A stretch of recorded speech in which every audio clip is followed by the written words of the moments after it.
बिस्मिल्लाहिर्रहमानिर्रहीम। Power corridor series की नई वीडियो के साथ शहजाद अनवर फारूकी आपकी खिदमत में हाजिर। और आज हम आपको ये बताएंगे कि पाकिस्तान और भारत के माबैन ये जो अभी रिसेंटली जो जंगी झड़पें हुई हैं उनकी वजह से पूरी दुनिया के डायनेमिक्स किस तरह से चेंज हुए हैं और किस तरह से यहाँ पे पूरी दुनिया के अंदर जो नए इत्तेहाद बनने की गुंजाइश है और नए तरह के आप समझिए कि एक तरह से तारीख का रुख चेंज होने जा रहा है या मुस्तकबिल का रुख चेंज होने जा रहा है। तारीख तो माफ़ कीजिएगा ऐसा नहीं है। ये एक बहुत सोचा समझा मंसूबा था जिसके तहत पाकिस्तान और चाइना ने भारत को ये जवाब दिया, क्योंकि बैनुल अक़वामी सतह पर बहुत सारे लोग एक थ्योरी को डिस्कस कर रहे हैं। वो थ्योरी आपके सामने रखते हैं तो आपके इल्म में है कि भारत किस तरह से एक बुली मुल्क है जो अपने खित्ते के दूसरे ममालिक को डरा धमकाकर और बदमाशी के जोर पे उनको हमेशा दबाने की कोशिश करता है, उससे अपनी मर्जी मनवाने की कोशिश करता है। और इसका आपने कई दफ़ा मुजाहरा देखा भी है। अभी सूरत ये थी कि पिछले कोई 4 माह से 5 माह से चूँकि पाकिस्तानी दरियाओं के पानी पर पहले भी भारत ने बहुत सारे डैम बना रखे हैं, तो मजीद डैम्स भी उनके प्लानिंग में हैं और वो बनाते रहते हैं। तो उसके हवाले से एक जगह पे सालसी जारी थी। जैसा कि सिंध ताश मुआहदे में सालसी का मामला लिखा हुआ है कि अगर कोई इसमें तनाज़ा होगा दोनों मुल्कों के दरमियान तो उसकी सालसी होगी, और वर्ल्ड बैंक जो कि इसका गारंटर है, और उसमें ये गालबन स्विट्ज़रलैंड में ये सालसी कहीं हो रही है या हैग में हो रही है, ये इधर कहीं एक सालसी का प्रोग्राम चल रहा था। तो अब भारत का प्लान ये था कि पाकिस्तान को किसी तरह से डरा धमका के और पानी का हिस्सा काटने पर इसको मजबूर किया जाएगा, पाकिस्तान पर अटैक किया जाएगा, पाकिस्तान को दबाया जाएगा। पाकिस्तान जो कि जख्म खुर्दा होगा, बहुत उसको मार पड़ चुकी होगी। और पहलगाम के वाक़े के बाद जब सिंध ताश मुआहदा मुअत्तल किया तो उसका मतलब ये था कि वो रीनेगोशिएट करना चाह रहे थे, और रीनेगोशिएशन के लिए उन्होंने ऑलरेडी पाकिस्तान से कह रखा था। लेकिन पाकिस्तान ने कहा कि भाई इस तरह से तो नहीं होगा, आप पहले बताइए कि आप क्या रीनेगोशिएट इसमें करना चाह रहे हैं, ताकि चूंकि पाकिस्तान तो ऑलरेडी ये कह रहा है कि हमारे हिस्से का पानी आप डैम्स की सूरत में पीछे रोक लेते हैं। वो एक तरफ चल रहा था कि पहलगाम का वाकया फॉल्स फ्लैग ऑपरेशन जो था वो किया गया। अब अच्छा, एक बात और भी सोचने वाली है कि लेट से कि ये फॉल्स फ्लैग ऑपरेशन जो है वो इंडिया ने खुद नहीं करवाया, तो इसका भी कोई सबूत नहीं है कि ये पाकिस्तान ने करवाया, और पाकिस्तान को इसकी ज़रूरत नहीं है। क्योंकि पिछले कुछ अरसे से पाकिस्तान ने जिस तरह के हालात देखे हैं और दहशतगर्दी के हाथों जिस तरह से खुद सफ़र किया है, उसके बाद पाकिस्तान अमूमी तौर पर अब उन चीज़ों से दूर भागता है। आपने देखा होगा कि पहले किसी ज़माने में खालिस्तान तहरीक की हमायत भी पाकिस्तान से की जाती थी, कभी कश्मीर की जो जंग आज़ादी है उसकी भी सपोर्ट की जाती थी, क्योंकि अब भी सफारती सतह पर तो वो सपोर्ट अभी भी जारी है उन चीज़ों की, लेकिन उस तरह से जो एक्टिव हेल्प है वो शायद पाकिस्तान नहीं कर रहा। अब पाकिस्तान बहुत मोहताज चल रहा था, क्योंकि पाकिस्तान को ये अंदाजा था कि पाकिस्तान के लिए हालात मुश्किल होने जा रहे हैं। अच्छा, ये पहलगाम वाकया जब हुआ तो बेसिकली मोदी के पेश नज़र ये था कि एक तो इंटरनली चूंकि उसकी सारी पॉलिटिक्स जो है वो मुसलमानों के खिलाफ और पाकिस्तान के खिलाफ है, और हमेशा से उसका वतीरा यही रहा है कि जब उसको इंटरनली मुश्किल का सामना होता है तो वो बाहर का एक मुहाज पाकिस्तान के साथ खोलता है और फिर उसकी मदद से वो अपने सियासी मकासद भी हासिल कर लेता है और दुनिया के ऊपर भी अपनी धाक बिठा देता है। अब अमेरिका के साथ उनकी स्ट्रेटेजिक पार्टनरशिप हो रही है, चूंकि चाइना एक नई उभरती हुई इस खित्ते की पावर है जो कि दुनिया के पस मंजर में, दुनिया के स्टेज पर अमेरिका को चैलेंज कर रहा है। क्योंकि इससे पहले जो रशिया और अमेरिका की सरजंग के मामला थे, उसके बाद से जब से सोवियत यूनियन का इन्हदाम हुआ, उसके बाद अमेरिका ने एक तरह से यूनिपोलर वर्ल्ड कायम कर रखी थी, और वो तन्हा और अकेला ही इसका मालिक था और वही उसके स्याह सफेद का फैसला करता था। अब चाइना की उभरते हुए चैलेंज से निपटने के लिए उसने पाकिस्तान जो कि उसका देरीना अलाई था उसको थोड़ा पीछे किया और भारत के साथ अपनी पींगे बढ़ाई, और उसके साथ उसने बेशुमार एग्रीमेंट्स किए। उसमें हमने भी उन पे पिछले दिनों बात की और शोर भी मचाते रहे पाकिस्तान वाले कि यार हम आपके साथ इतने सालों से हैं, मार खा रहे हैं, वार अगेंस्ट टेरर और अफगानिस्तान के हवाले से जितना हमने आपका साथ दिया और मार खाई है, तो उसके बाद आप हमें इस तरह डिच करके अगर आप अगली दूसरे मुल्क की तरफ और बिलखुसूस हमारे दुश्मनों की तरफ चले जाएंगे तो हमारे लिए बड़ी मुश्किल होगी। लेकिन जाहिर है कि वो अमेरिकन के अपने खदशात और उनके अपने सोचने का अंदाज़ है। एक तो ये है कि उसको अपने मुफाद से गरज है, उसको पाकिस्तान के मुफाद से गरज नहीं। और सानवी बात यह है कि पाकिस्तान और अमेरिका के तल्लुकात में अमेरिका को हमेशा हम पे डाउट रहा है कि हम उसके साथ डबल गेम करते रहे हैं और हमने उसको इस खत्ते में उलझा के रखा और उसकी उस तरह से सिंसेरिटी से हेल्प नहीं की। बहरहाल ये चूँकि खारजा पॉलिसी और मुल्कों के ताल्लुकात चूँकि हर मुल्क के अपने मुफाद के ताबे होते हैं तो इस पर ज़्यादा कमेंट करने की ज़रूरत नहीं कि किसने कैसा क्यों किया। अब जो हो गया सो हो गया। हिस्ट्री जो है वो तो हो अब डन एंड डस्टेड है, उसको तो नहीं छेड़ा जा सकता। अब प्लान ये था कि चाइना के मुकाबले में भारत को औलाशेरी दी जाए और भारत जो है उसने ये मौका गनीमत जाना कि वो किसी तरह से पाकिस्तान को सबक सिखाए। अब पाकिस्तान को सबक सिखाने के लिए पहलगाम का वाकया एक बहाना बना और भारत ने इस हवाले से कोई जो है वो प्लानिंग शुरू की। अब चाइना इस सारी सूरत हाल को एक साइड पे बैठ के बगौर देख रहा था। उसको पता था कि अमेरिका क्या कर रहा है। अब जो मतलब बहुत बड़ी बड़ी प्रोडक्शन लाइंस थी अमेरिका की, मसलन जैसे आईफोन पहले चाइना में बनता था, अब वो शायद उसको इंडिया में शिफ्ट कर रहे हैं, इंडिया के साथ और भी एग्रीमेंट्स बढ़ाने जा रहे हैं। तो वो अब उनका रुख जो था वो चाइना को अब वो तजारती तौर पर या मुआशी तौर पर इस्तेहकाम नहीं देना चाहते अमेरिका वाले, वो उसको कमज़ोर करना चाहते हैं और उसके मुकाबले में इंडिया को सपोर्ट करना चाहते हैं, इंडिया को मजबूत करना चाहते हैं ताकि अगर वक्त पड़े तो इंडिया जो है वो पाकिस्तान या पाकिस्तान तो हर किसी गिनती में नहीं, चाइना के खिलाफ अमेरिका की मदद करे। अब ये एक मौका था कि इस खित्ते में जो चौधराहट जिसकी पुरानी ख्वाहिश है भारत की भी और अमेरिका की भी कि इस खित्ते का चौधरी या इस खित्ते का इस क्लासरूम का मॉनिटर जो है वो भारत को बना दिया जाए। अब भारत ने ये सोचा कि ये पहलगाम का वाकया जो है इसको बुनियाद बना के तो इसने सबसे पहले वो जो उसका मसला सिंतास वाला चल रहा था उसने दरियाओं का पानी बंद किया और उसके साथ साथ उसने प्लान करना शुरू किया कि पाकिस्तान को अब पिटाई कैसे लगानी है।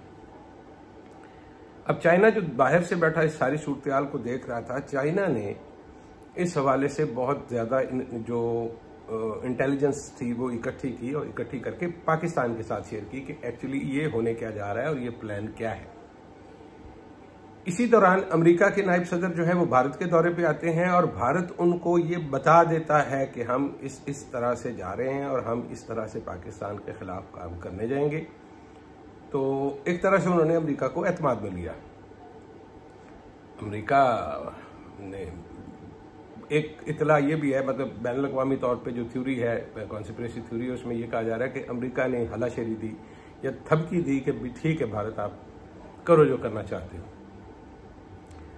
अब इस थपकी की और उससे पहले की प्लानिंग और उसमें फिर अमेरिका का किरदार वो ये था कि चाइना को ये सारी इंफॉर्मेशन रियल टाइम में मिल रही थी। चाइना ने पाकिस्तान को आगाह किया और पाकिस्तान के साथ मिलकर इस हवाले से स्ट्रेटजी जवाबी तैयार की। और आपने देखा होगा कि जैसे ही पाकिस्तान के मुख्तलिफ शहरों पर ये अटैक किए गए और कश्मीर के शहरों पर अटैक किए गए तो उसके बाद चाइना ने कहा कि चाइना जो है वो पाकिस्तान के साथ खड़ा है। उसके बाद अजरबैजान, तुर्किया और एक आध और मुल्क ने भी कहा। लेकिन आप अगर गौर से देखेंगे तो वेस्ट उस वक्त जो था वो सारे का सारा एक तरफ था, वो खामोश था। यूरोपीय यूनियन क्या, बरतानिया क्या, अमेरिका क्या और उनके इत्तेहादी क्या, वो सब आपने देखा नहीं कि उनके बयानात क्या थे। हम सूरत का बगौर जायजा ले रहे हैं, हम देख रहे हैं, हम कोशिश करेंगे कि मामलात मजीद खराबी की तरफ ना जाएं।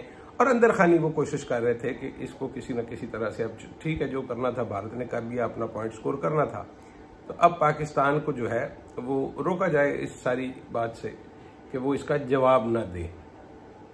और यूं अगर उस लम्हे पर पाकिस्तान मुज़ाकरात की टेबल पर सिंतास के हवाले से बैठता या किसी भी और मामले से पे बैठता तो पाकिस्तान बहुत वीक पोजीशन में होता है। चूंकि मुज़ाकरात की टेबल पर जाते हुए आप अगर कमजोरी की पोजीशन में हैं तो आप कभी भी अपने डिजायर रिजल्ट्स, अपनी मर्जी के नताइज हासिल नहीं कर पाते। तो ये हमेशा से ये आलमी तारीख रही है जंगों की कि जब भी आप जाते हैं मुज़ाकरात की मेज़ पर तो आप कोशिश करते हैं कि आप पोजीशन ऑफ स्ट्रेंथ पे जाके तो आप मुज़ाकरात करें। इस दौरान वो अपना अक़वाम मुत्तहिदा की जो सिक्योरिटी काउंसिल है उसमें भी पाकिस्तान को इंडल्ज करने की कोशिश की गई। बंद कमरा इजलास है तो उसमें बैठते हैं, इसकी मजम्मत करते हैं, इसमें ये करते हैं, इसमें वो करते हैं। एक और बड़ी खूबसूरत ट्विस्ट है इसमें कि बज़ाहिर हमें लग रहा था कि जी सऊदीया आ रहा है, ईरान वाले आ रहे हैं, तुर्की वाले आ रहे हैं, अमेरिका ने भी कहा है कि हम देख रहे हैं, हम कर रहे हैं। लेकिन एक मुल्क ऐसा था बाय द वे जो पहले कभी पाकिस्तान और भारत के मामले में सामने नहीं आया। हैरत अंगेज तौर पर जो अटैक किया था पाकिस्तान पर भारत ने, तो पहले दिन उसके जो जहाज गिरे थे राफेल, तो राफेल के जो मालकान थे यानी फ्रांस, ये बड़ी एक अनोखी बात थी पाकिस्तान और फ्रांस के। हमारे कोई ताल्लुकात नहीं है, कोई लेना देना खास नहीं है। हमने एक आध दफ़ा कोशिश की है उनके साथ कोई दिफाई सौदा करने की, और उसमें भी खासे मामला जो थे वो शकुक व शुबात की दबीज तय में ही लिपटे रहे। हमारे एडमिरल मंसूरुल हक साहब थे, एक वो थे क्या बल्कि होंगे, तो ये चीज़ें साथ साथ चलती रहती हैं। तो फ्रांस के साथ हमारा ऐसा कोई ख़ास नहीं है उस तरह से इस्लाम का। इस दफ़ा फ्रांस ने आके पाकिस्तान को कहा कि जी बस करें, अब जाने दें इसको, तो हम इसको देख लेते हैं, हम कर लेते हैं। पाकिस्तान ने अटैक रोकने के लिए जो पेश की शराइत रखी थी वो ये थी कि एक तो ये पानी हमारा खोलें, पहले सिंतास मुआहदे की अमल दरामद को ओपन कर दें, इस पर कोई बात नहीं होगी, हम इसको डिस्कस नहीं करना चाहते। और पाकिस्तान की दूसरी शर्त ये थी कि आप कश्मीर को वापस 370 आर्टिकल वाली पोजीशन पर लेके जाएंगे, और जो स्पेशल स्टेटस है कश्मीर का वो यूनियन ऑफ इंडिया का हिस्सा नहीं है, उसको उस स्टेटस को बहाल करेंगे तो फिर हम बैठेंगे, मगर नाम नहीं बैठेंगे। अच्छा, अभी ये चल रहा है। तो मीनवाइल जब इंडिया की तरफ से पाकिस्तान के जो नूर खान एयरबेस और दूसरे जो 2 एयरबेसेस थे उन पे जब अटैक किया गया, तो उसके मतलब उसी रात एक बड़ी अहम सफारतकारी की मुहिम आई थी पाकिस्तान, और वो बात कर रहे थे, उसमें कुछ बातें हुई भी, लेकिन वो गालबन 8 सवा 8 बजे यहाँ से निकले हैं, रात के 1 बजे जो है वो पाकिस्तानी एयर बेसिस पे हमला हो गया। अब जो प्लान ऑलरेडी पहले पाकिस्तान ने बना रखा था उसके मुताबिक 4 साढ़े 4 बजे के बाद, यानी जैसे ही दिन चढ़ने वाला होता है, पाकिस्तान ने जवाबी अटैक का ऐलान किया। अच्छा, ये अटैक बड़ा कोऑर्डिनेटेड था। एक तो ये है कि इसमें पाकिस्तान को चाइना के जो सैटेलाइट थे उनकी तरफ से बड़ी सपोर्ट रही। दूसरी बात याद रखिए कि जो भारत का दिफाई निज़ाम है S-400, जो कि किसी भी किस्म के हमले को रोकने के लिए दुनिया के बेहतरीन निज़ामों में से एक माना जाता है, उसमें ये किया कि जो उसकी सप्लाई लाइन थी तो उसके ऊपर साइबर अटैक हुआ। वो ग्रिड स्टेशन जो उसको बिजली मुहैया करते थे, जहाँ से तवानाई आती थी उस बैटरी को, और जहाँ से उसके प्रोग्रामिंग और कोऑर्डिनेशन होती थी, उस पर साइबर अटैक हुआ। और मेरा मानना ये है कि ये चीन की तरफ से हुआ, आई मे बी रॉन्ग, लेकिन चीन ने वो जो S-400 वाला निज़ाम था उसको एक तरह से नाकारा कर दिया कि वो बार वक्त रिस्पॉन्ड नहीं कर सका जब पाकिस्तान के जहाज़ और जो मिसाइल थे फिजा में थे। और उसके बाद पाक फ़ज़ाइया ने जाके उनको फिजिकली भी जाके हिट किया बॉम्ब्स के ज़रिए, तो वो ख़त्म हो गए। तो इस तरह से S-400 जो है उसको नकारा बनाया गया। अब ये इतनी बुरी शिकस्त थी। अब देखिए कि अगर हम इन सारे इवेंट्स का जायजा लें, तो पहले दिन हमने फ्रांस के लिए सुबकी का एक सबब पैदा किया जब हमने उसका राफेल, जो कि उसका प्राइड था पूरी दुनिया में और सबसे महंगा इक्विपमेंट था जंगी, उसको शर्मिंदगी दिलाई हमने। जब उसके गिर गए तो भारत ने उनके लिए एक नदामत का मौका पैदा किया। अगले दिन उन्होंने इसराइली जो थे उनके ड्रोन स्टैरों का इस्तेमाल किया और वो भी गिरा लिए गए, तो इसराइल के लिए शर्मिंदगी पैदा की। उससे अगले वाक़े में आप ये देखिए कि जो S-400 रशियन साख्ता सिस्टम था, तो एक इस पे एक फिक्रा कसा जाता है कि वो भी गिर गया। तो इसका मतलब ये है कि अमेरिका ने ये महसूस किया कि पहले भारत ने फ्रांस के लिए एक शर्मिंदगी का मौका पैदा किया, दूसरे दिन इसराइल के लिए शर्मिंदगी का मौका पैदा किया, तीसरे दिन रशिया के लिए एक शर्मिंदगी का मौका पैदा किया। तो इससे पहले कि वो अमेरिका को भी जलील करा दे, तो हम उससे पहले बीच में पढ़ के इसको ख़त्म करवा देते हैं। अच्छा, अब पसे पर्दा जो सफारतकारी इस मौके पे बिल्कुल दुनिया स्टन हो गई, जो पाकिस्तान की जवाबी कार्रवाई थी। ये बहुत सारे लोग कहते हैं, जिस तरह से कल मोदी ने एक जवाब दिया, वो बेसिकली अपने पब्लिक कंजम्पशन के लिए या इंटरनल पॉलिटिक्स में अपने आप को बाकी रखने के लिए उसने वो कोशिश की है, क्योंकि उसका मानना ये है कि अगर वो ये सारी बातें जो कल उसने कही हैं, जिसका मतलब ये है कि ये अब न्यू नॉर्मल होगा, और हमने उनको बहुत पहले वाजे कर दिया था कि ये न्यू नॉर्मल हमें कबूल नहीं है। अगर आप ये चाहते हैं कि आप कभी भी, और इस पे एक बड़ा खूबसूरत आर्गूमेंट ये है कि अगर आप दहशत गर्दों की आड़ लेकर किसी भी मुल्क की सॉवरेनिटी और हदूद की खिलाफ वर्जी करने पर उतर आएंगे तो फिर इस दुनिया में कोई असूल बाकी नहीं रहेगा। तो इसका खुलासा ये है कि अब पाकिस्तान की तरफ से जो दो मुतालबात थे, उनके पेश नज़र सदर ट्रंप ने जब सुलह वाला ट्वीट किया तो उसमें उसने दोनों चीज़ों का जिक्र किया, जिसमें कश्मीर वाला बात भी शामिल थी और बाकी मामलात का भी जिक्र था। तो सिंध ताश ऑलरेडी टेबल पे मौजूद है, तो आप बेफिक्र रहिए कि इन दोनों मामलात के ऊपर बात किए बगैर, अब अक्सर औकात होता यह है कि हम ज़मीन पर जीत जाते हैं, यानी जंग तो हम जीत जाते हैं लेकिन टेबल पे हार जाते हैं। अब अल्लाह ताला हमें उस हवाले से इतने नर्व्स दे कि हम कामयाबी से वो मुज़ाकरात कर सकें। तो ये इस वक्त की एक सूरत हाल है। और एक और वीडियो जो मैं बाद में करूँगा कि ये सारी जो सूरत हाल जिसमें चाइना का कोऑर्डिनेशन है, चाइना की इंटेलिजेंस जो है इंफॉर्मेशन, और खुद चाइनीज सफ़ीर का पाकिस्तानी फ़ौज के साथ राब्ते में रहना, तो उससे जो दुनिया का दूसरा बड़ा कारोबार है, बल्कि कुछ लोग उसको पहला बड़ा कारोबार भी कहते हैं, ये जो हथियारों की खरीदो फरोख्त है, उस पर क्या असर पड़ेगा और उसकी मदद से तस्वीराती जो नए इत्तेहाद बनने की तवक्को है वो क्या है, दुनिया का नक्शा किस तरह से तब्दील होने जा रहा है, मैं उस पर बात करना चाह रहा था, लेकिन ये चूंकि ऑलरेडी बहुत तवील हो गई है तो उस पर मैं अगली वीडियो में बात करूंगा कि उससे ओवरऑल दुनिया में हथियारों की तजारत पर और नए इत्तेहाद बनने के इम्कानात क्या हैं। तो इस वीडियो को हम यहीं कंक्लूड करते हैं। अपना बहुत सारा ख्याल रखिएगा। इससे पहले कि मैं आपसे इजाज़त लूँ, आपसे फिर वही गुजारिश है कि अगर आपको इस वीडियो का कुछ हिस्सा अच्छा लगा तो उसको लाइक कीजिए, शेयर कीजिए, और अगर हो सके तो अगर सब्सक्राइब नहीं कर रखा तो सब्सक्राइब भी कर लें। बहुत शुक्रिया। अल्लाह ने के बाद।